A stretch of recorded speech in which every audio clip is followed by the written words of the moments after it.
Les comentaba de que para nosotros entender la patología cardíaca es necesario recordar la parte histológica normal del corazón.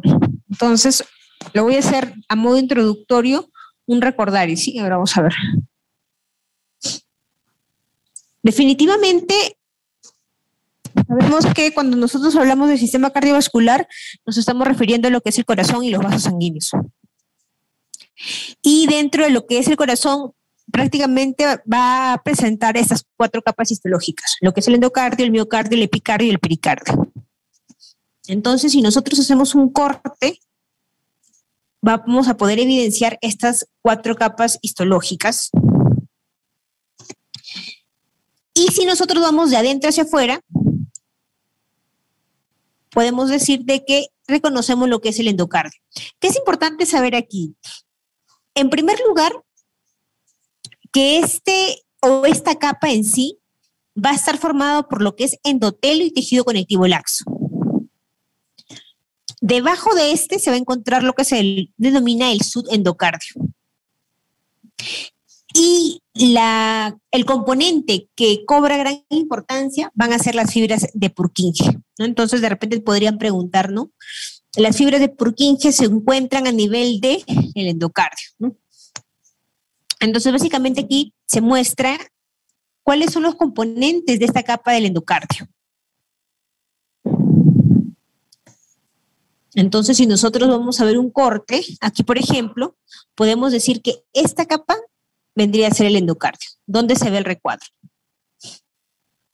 Igual aquí a mayor aumento podemos evidenciar que debajo del endocardio estaría el subendocardio.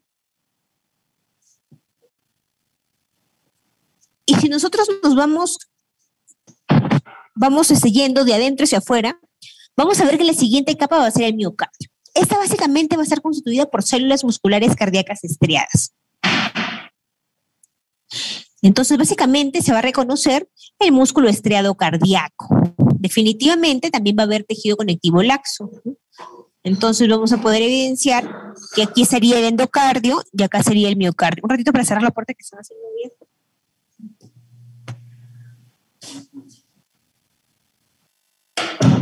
Ya.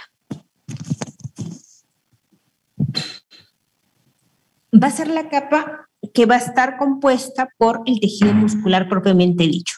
Podemos ver las características de este tejido muscular, cómo es que se evidencian las estrías, la localización del núcleo, también la presencia de tejido conectivo entre las fibras musculares. Y la siguiente capa vendría a ser el epicardio, que vendría a ser la capa externa del corazón y que básicamente va a estar constituido por capa visceral del pericardio.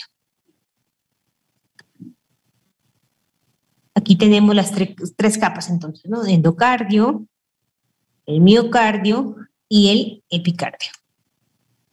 Básicamente el epicardio va a estar constituido por tejido adiposo, ¿no? Tejido conectivo fibroso. Se dice que la última capa sería el mesotelio. Bien. Ahora sí nos vamos a entrar lo que respecta a patología del miocardio. Es importante reconocer que dentro de las patologías del miocardio encontramos principalmente 2 entidades, lo que son las miocardiopatías y lo que son las miocarditis. Hablar de miocardiopatías en realidad es, primero, definir de que estas afectaciones a nivel del miocardio pueden ser causadas por diferentes causas, por decirlo así, ¿no? Las cuales pueden ser clasificadas de manera primaria o secundaria. Las primarias son las que van a afectar primariamente al corazón y las secundarias van a ser que definitivamente van a afectar, pero tras un trastorno sistémico mayor. Y pues va a ser secundario a procesos infecciosos, procesos inmunológicos o de repente genéticos, algunas neoplasias. Existe otra clasificación que vendría a ser la clasificación clínica, en la que se divide las miocardiopatías a nivel de 3 patrones funcionales y patológicos, ¿no? Básicamente se divide en hipertrófica, dilatada y restrictiva. La clase del sábado vimos algunas imágenes en relación a estas miocardiopatías y ahora lo vamos a reforzar.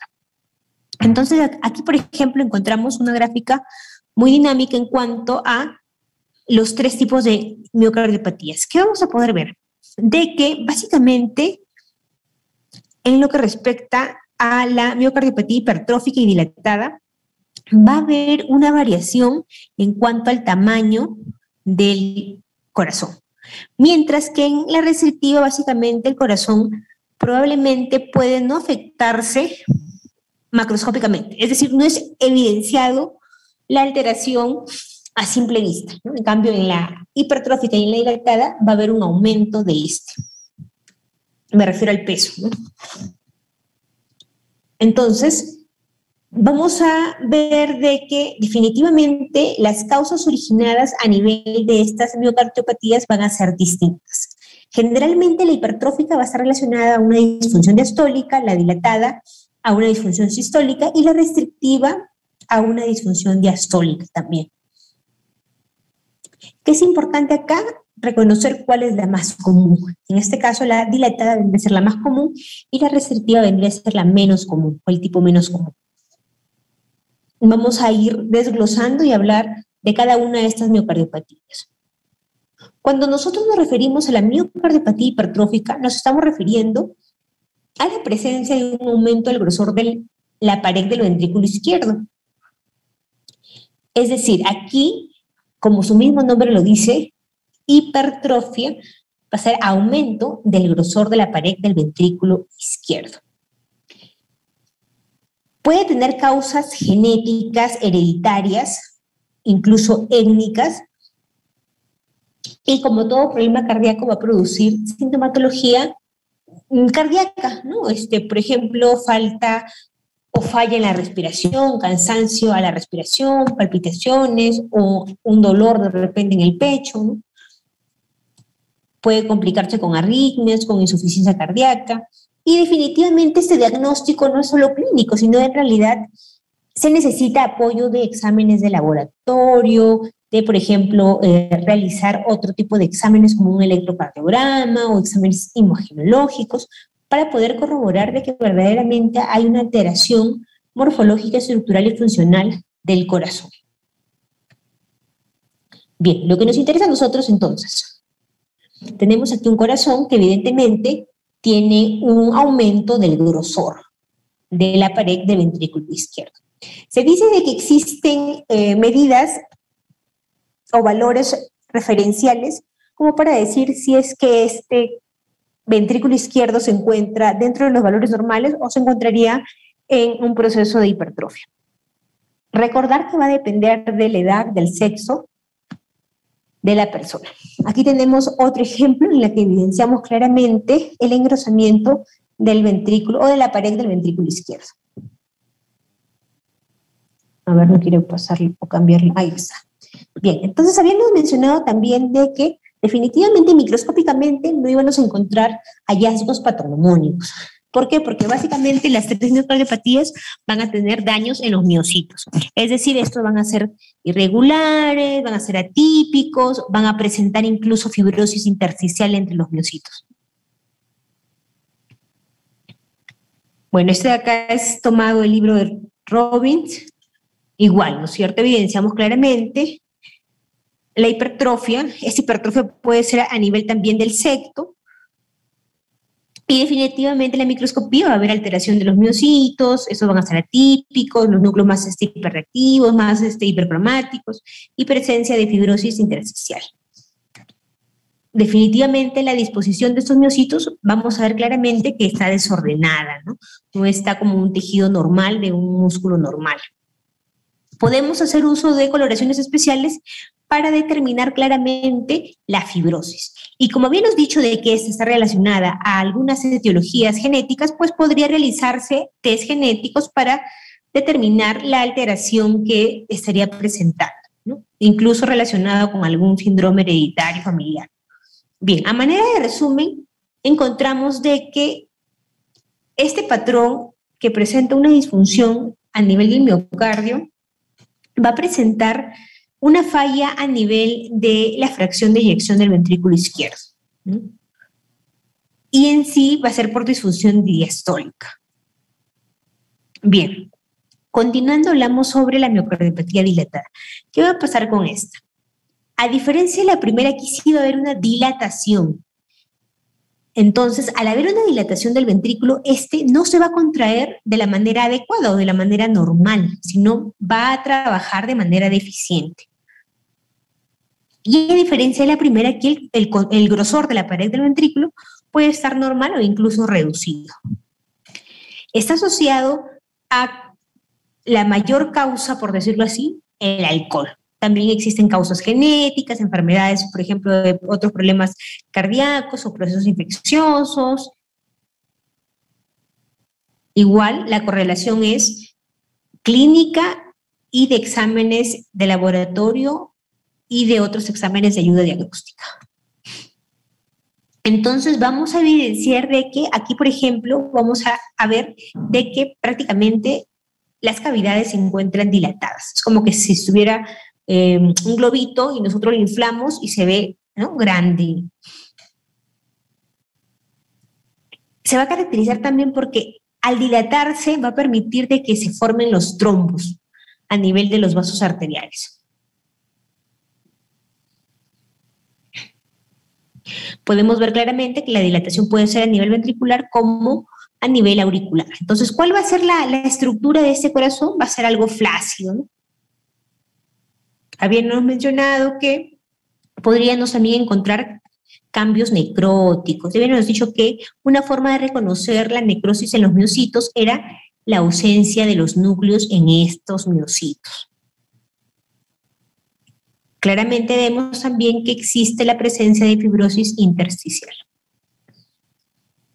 Bueno, eso más de lo mismo. En esta figura, por ejemplo, vemos una coloración de tricrómica en donde se evidencia claramente la fibrosis intersticial entre las fibras, o entre los miocitos, perdón, entre los miocitos. Voy a pasar algunas cosas, después lo van a revisar ustedes en más detalle. Recordar de que también existe un origen genético y también un origen familiar, y que básicamente este problema va a estar relacionado a una disfunción sistólica. Eso de acá lo voy a pasar ya. Voy a pasar algunas cosas, después los van a revisar, ¿sí? Bien, entonces el siguiente tipo es la miocardiopatía restrictiva. Habíamos visto de que de todas las miocardiopatías, en realidad esta vendría a ser la menos común y que estaría causado por una disfunción ventricular diastólica. Podemos ver a la macroscopía que el corazón puede estar incluso de un tamaño normal, no haber mayor cambio. Está originado o asociado a ciertos procesos también hereditarios o a ciertas enfermedades como por ejemplo la amiloidosis, por mencionar alguna de ellas. En realidad igual, el diagnóstico es una correlación de todos los exámenes habidos y por haber, incluido el examen físico.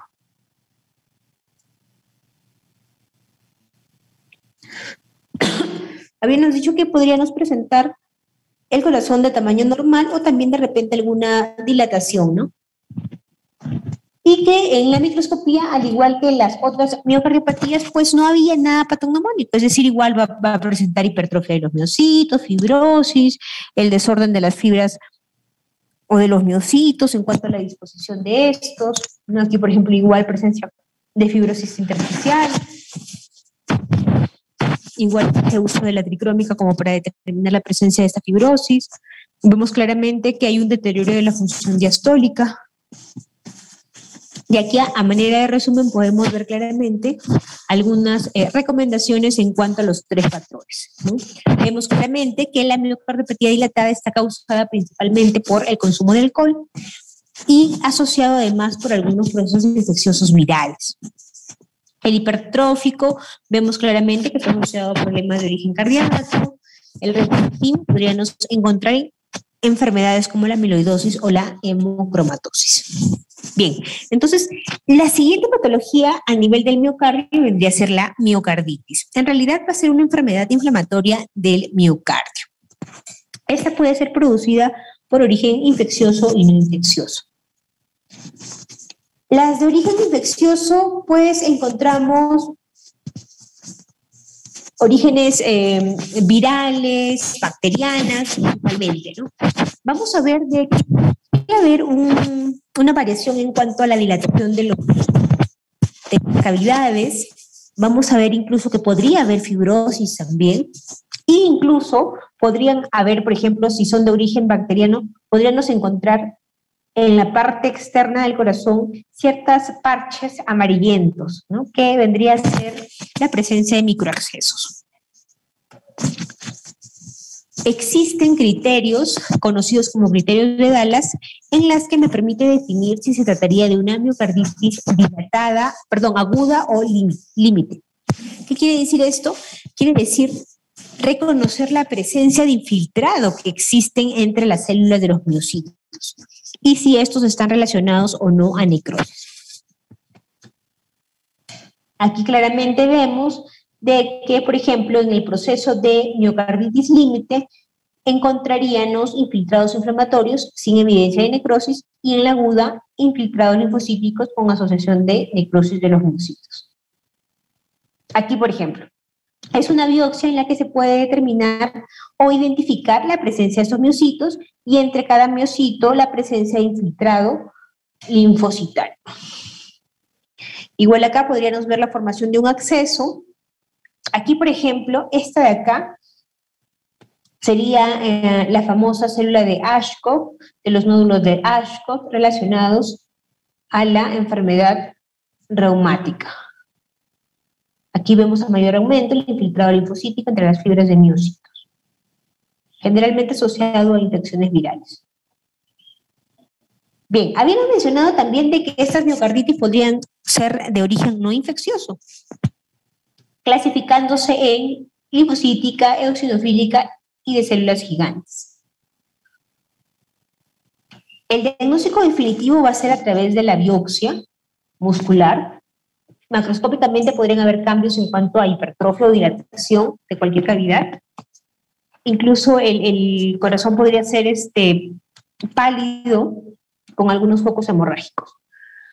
Entonces, dentro de los hallazgos microscópicos vamos a identificar el predominio de infiltrado linfocitario para que sea una miocarditis linfocítica, el predominio de células gigantes para que sea una miocarditis de células gigantes, el predominio de eosinófilos para que sea una miocarditis eosinofílica, por mencionar solo alguna de ellas. Aquí vemos, por ejemplo, la presencia de eosinófilos. Además de los linfocitos, hay eosinófilos. Tienen citoplasma granular rosado. Están señalados en la flecha. Aquí también habrían eosinófilos, unos cuantos por acá. Los que tienen citoplasma rosadito. A ver qué es esto. Ya, bueno, claramente ver de que esta puede ser activa ante la presencia de este infiltrado inflamatorio asociado a necrosis focal de miocitos. Son los diferentes tipos. Recordar de que también son producidos por ciertas enfermedades sistémicas e infecciosas. Bien, el siguiente tema vendría a ser las patologías del pericardio. Básicamente, estas patologías se caracterizan porque existe una acumulación de líquido a nivel de esta cavidad.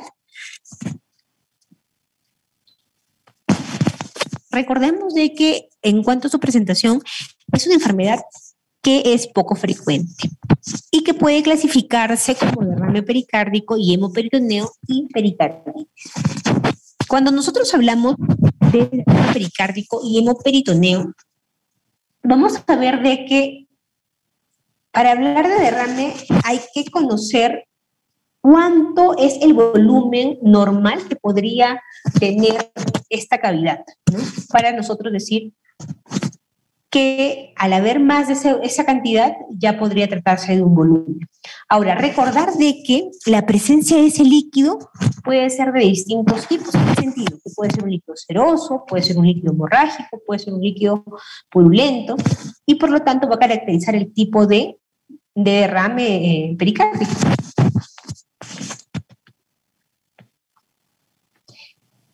Es también importante reconocer que derrames menores de 500 mililitros de volumen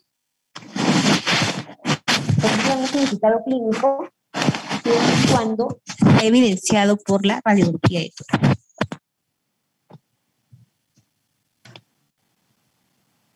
Vamos a pasar algunas cosas ya. Que es importante también saber de que la pericarditis puede ser también diagnosticada, así como clínicamente, también con el uso de la electrocardiograma. Van a haber modificaciones de las ondas del ciclo, ¿no? Y pueden ser causadas por diferentes etiologías, como por ejemplo infecciosas, o enfermedades como infarto de miocardio, traumatismos, incluso neoplasias, o por ejemplo por la urea, o por sustancias tóxicas como medicamentos, de repente tetraciclina, o por irradiación. En realidad son múltiples las causas. Aquí, por ejemplo, se dividen en 3 tipos: agentes infecciosos, los presuntamente inmunológicos y los diversos. Habíamos dicho de que se podría reconocer clínicamente que un paciente podría presentar una pericarditis. ¿Por qué? El paciente va a tener un dolor precordial o retroesternal, va a tener fiebre, va a tener de repente sudoración nocturna, pérdida de peso, ¿no? Y en los cambios electrocardiográficos podríamos encontrar, como habíamos dicho, una elevación del segmento ST difuso. Cuando vean de repente la parte de clínica, la parte de esta de electrocardiograma, van a poder evidenciar y ver, ¿no?, cómo se ve la alteración de este. Es importante reconocer también de que dependiendo de la causa van a haber también hallazgos laboratoriales, como por ejemplo si nosotros estamos frente a una pericarditis urémica, definitivamente van a haber valores de creatininas y del BUN.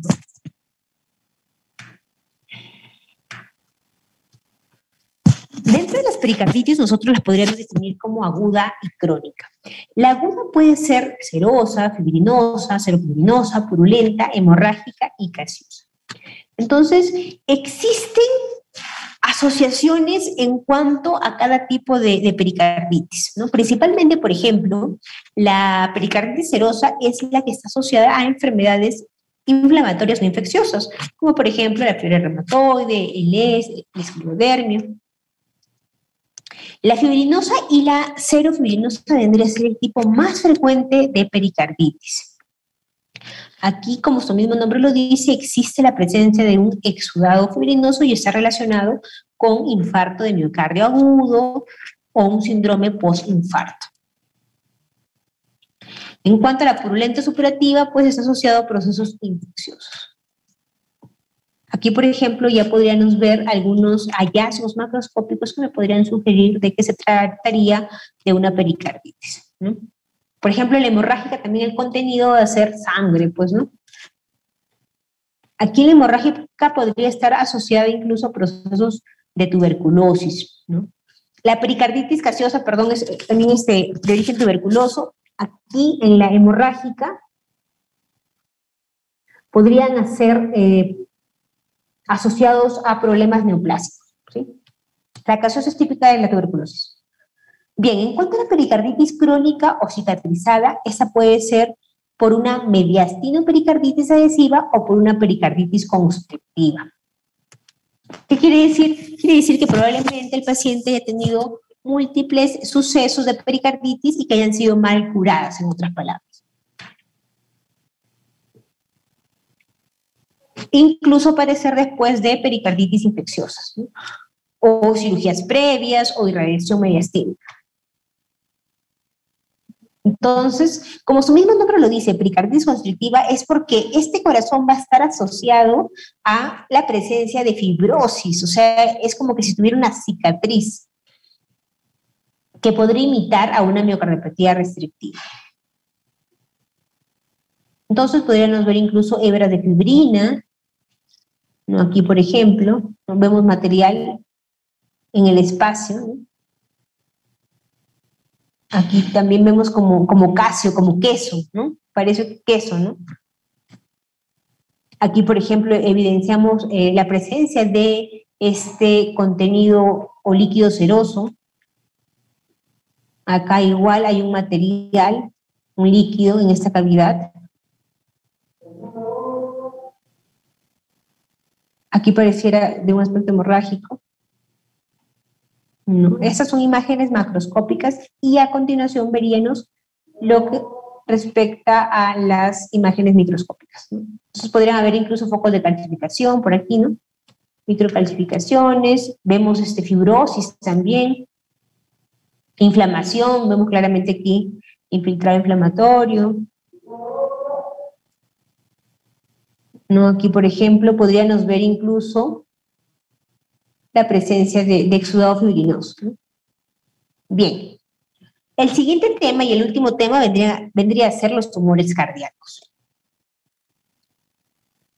Al nosotros mencionar los tumores cardíacos, es importante nosotros recordar de que al hablar de tumores primarios, es decir, de origen primario cardíaco, es recordar y reconocer de que en realidad existen pocos en cuanto a la presentación y que sin embargo los más frecuentes son los tumores metastásicos.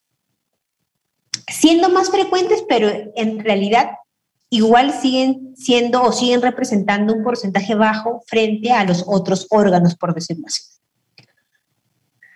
Ahora, en cuanto a los órganos primarios, podemos encontrar los del tipo mixomas, fibromas, lipomas, fibroblastomas, papilares, rhabdomiomas y angiosarcomas. Recordar de que se van a clasificar en tumores primarios benignos y tumores primarios malignos. El maligno vendría a ser el angiosarcoma. Aquí, por ejemplo, ¿no? Tenemos los tumores cardíacos, los cuales pueden ser primarios o metastásicos. Estos primarios suelen ser benignos o suelen ser malignos. Los metastásicos, obviamente, pueden afectar al pericardio con o sin derrame, incluso infiltrar el miocardio.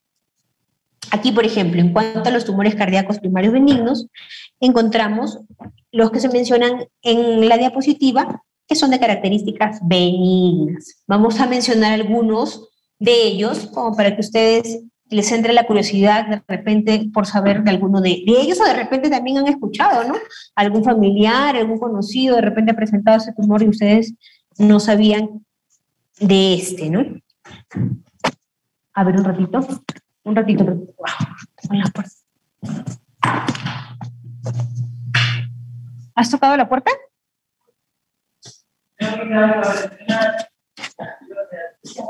Ya, a ver, un ratito. Hablar de mixoma cardíaco en realidad es hablar de los tumores primarios del corazón más frecuente. Ese es asociado a un síndrome que es el síndrome de Carnegie. La localización primordial va a ser a nivel auricular. Es importante también reconocer a qué nivel suelen afectarse con más frecuencia. Podría presentarse a cualquier edad, pero principalmente en la edad adulta.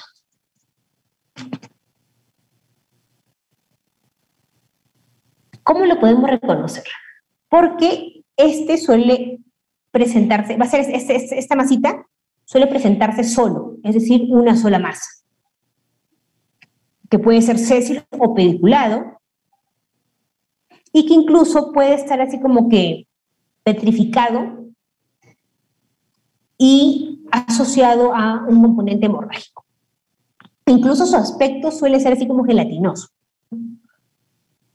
Aquí igual podemos ver restos de ese tumor. Aquí, por ejemplo, vemos un tumor sésil.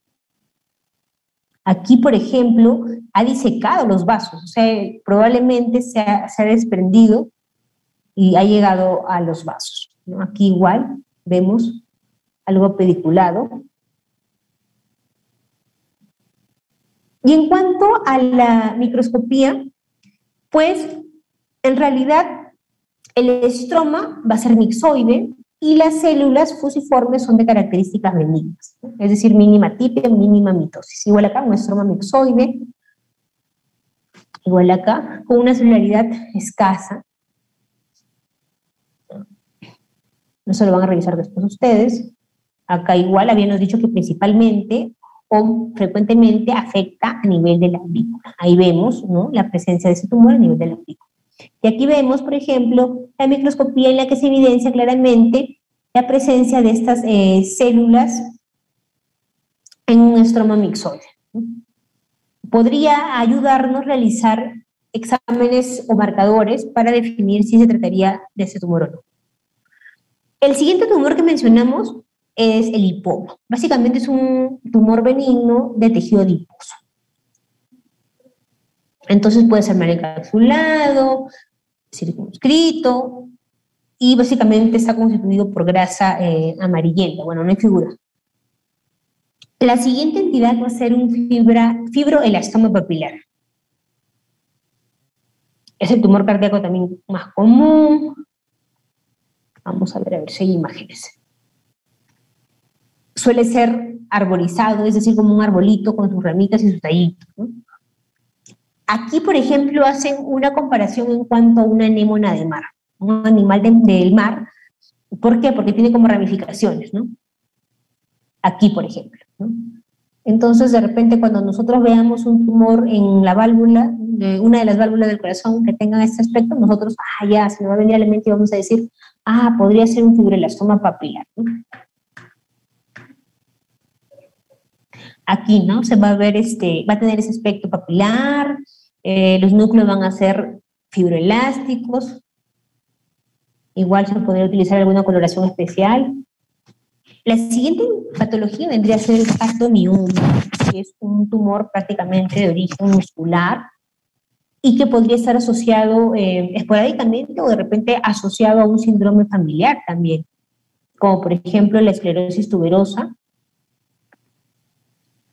Vemos claramente que ese tumor básicamente no hay imágenes, va a estar asociado a componente muscular, ¿no? Bien, dentro de los tumores cardíacos primarios malignos encontraríamos lo que es el angiosarcoma, el rhabdomyosarcoma y otros. El angiosarcoma vendría a ser un tumor de origen vascular, maligno, que macroscópicamente lo podríamos identificar como una proyección papilar también que está asociado a áreas de hemorragia y necrosis. Eso le va a dar el alto grado de malignidad. Y microscópicamente vamos a ver que en realidad se trataría de una neoplasia pobremente diferenciada que también es asociada a áreas de necrosis y de hemorragia. También se podría ayudar de algunos marcadores para corroborar la presencia de ese tumor. El rhabdomyosarcoma también en realidad es considerado un tumor también maligno de alto grado, en la que hay diferenciación muscular, pero estos son obviamente con mayor atipia, con mayor mitosis, ¿no? Vemos claramente también que se utilizan marcadores para definir la presencia de marcadores musculares, ¿no? Bien, ¿cuáles son los efectos cardíacos de las neoplasias cardíacas? Vemos que en realidad el corazón podría verse afectado indirectamente por tumores de otros lugares, ¿no? Como por ejemplo una metástasis o extensión directa, de repente estados de hipercoagulabilidad que conducen a una trombótica, una cardiopatía carcinoide, amiloidosis asociada a mieloma, cardiopatía asociada a feocromocitoma, efectos del tratamiento del tumor, es decir, de repente algunas sustancias tóxicas, ya sean medicamentos o de repente quimioterapia, radiación. Bien, eso es todo. ¿Hay alguna pregunta en cuanto a esta parte? ¿Algo que no quedó claro o algo que de repente quisieran de repente aportar?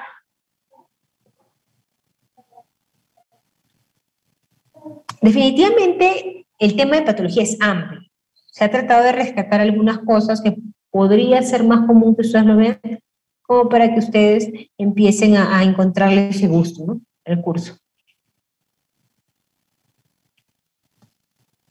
Algo que no quedó claro, vamos a ver a ver si encuentro algún video para mostrarles, ¿sí? Pero igual, mientras tanto, ustedes podrían hacer alguna pregunta.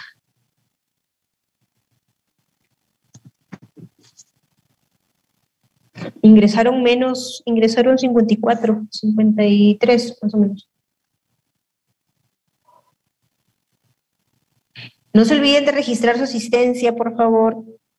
Registren en el chat la asistencia mientras estoy buscando algún video.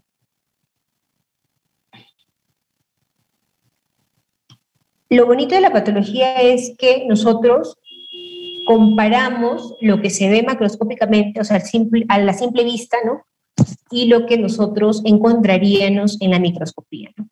Eso es lo bonito, ¿no? Porque, por ejemplo, si te digo un caso interesante de algo, ¿no?, que de repente macroscópicamente tú no sabrías identificarlo, y microscópicamente lo ves, al final haces un estudio retrospectivo, ¿no?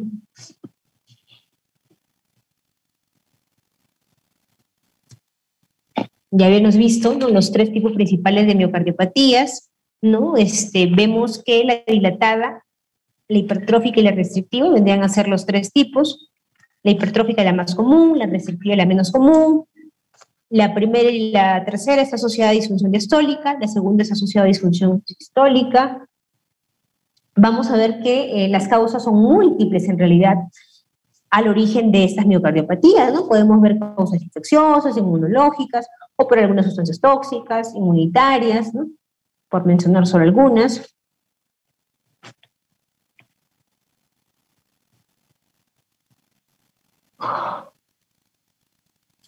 Esto de acá también, a ver, vamos a pasar algunas cosas que son redundantes, las pasamos. A ver, aquí hacen mención de la miocardiopatía de Takotsubo. Básicamente habíamos dicho de que existe una disfunción ventricular izquierda, ¿verdad? Y que está relacionado a estrés psicológico intenso. ¿Por qué se conoce con este nombre? Porque ante un examen imaginológico, la forma que se adopta es de una vasija japonesa, que toma ese nombre, ¿no? Takotsubo. Ahora vamos a ver. Vamos a ver de que generalmente cualquiera de las miocardiopatías en realidad va a tener o va a estar asociado a síntomas cardíacos, ¿no? Angina, disnea, síncope, ¿no? Aquí, bueno, vemos, ¿no?, la presencia de las cámaras dilatadas. Habíamos dicho que el hecho de que las cámaras están dilatadas iba a predisponer a que los trombos se formen con mayor frecuencia. Bueno, aquí los cambios que hemos visto, ¿no? Los miocitos, que pueden ser hipertróficos, la fibrosis intersticial. Ahora vamos a ver qué más. Esto es lo que yo omití, pero acá lo mencionan de manera resumida. Se dice que esta miocardiopatía ventricular derecha ritmogénica es un tipo de miocardiopatía en la que básicamente va a estar asociada a ciertos síndromes, ¿no?, o del tipo hereditario, por decirlo así, ¿no?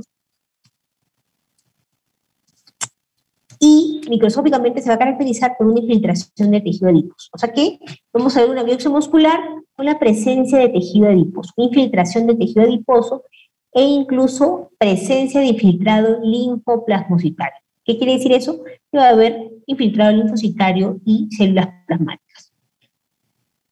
Hay algunos que consideran que este tipo de miocardiopatía en realidad está dentro de esta miocardiopatía dilatada. Es como que si fuera un subtipo, pero asociado al tipo hereditario, por decirlo así, ¿no? Bien, la miocardiopatía hipertrófica, vamos a ver, ¿no? Igual no hace mención a la desorganización de estas fibras de miocitos, ¿no?, a los cambios que existen.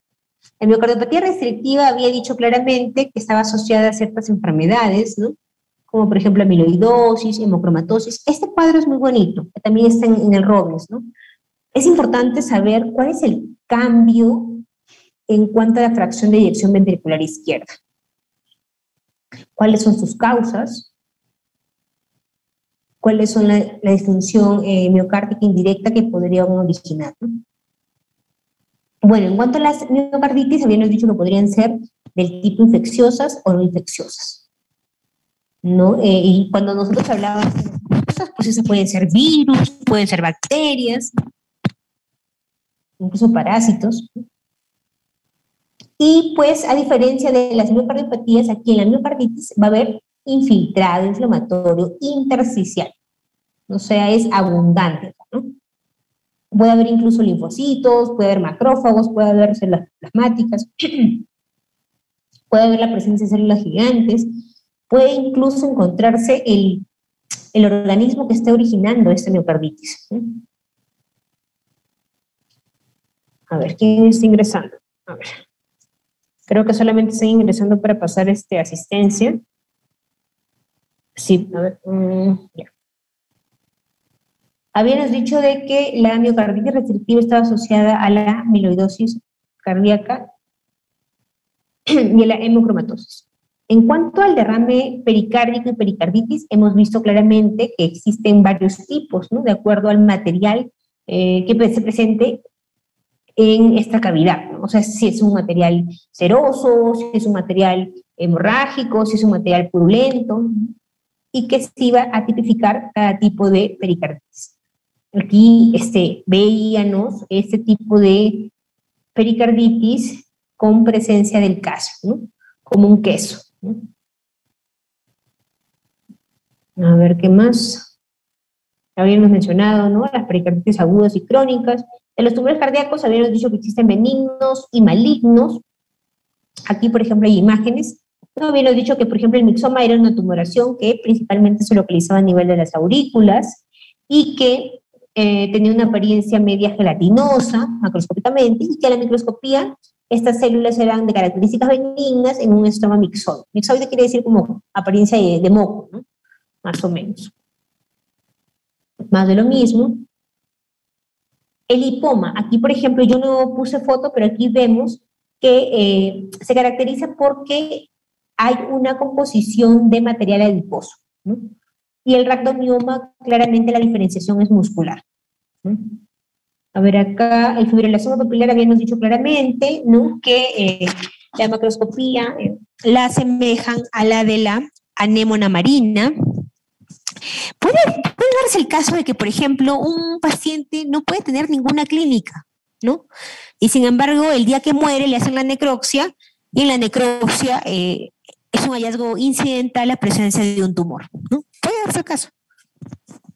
Habíamos visto que dentro de las lesiones malignas principalmente se encontraban los sarcomas, del tipo angiosarcoma, rhabdomyosarcoma y fibrosarcoma. Bien, acá lo han hecho bien resumidito. Bien, chicos, ¿hay alguna pregunta? ¿Todos pusieron asistencia? Andrea, ¿pusiste asistencia? Creo que no, ¿ah? Andrea, Karen, David, Edwin, Ernesto,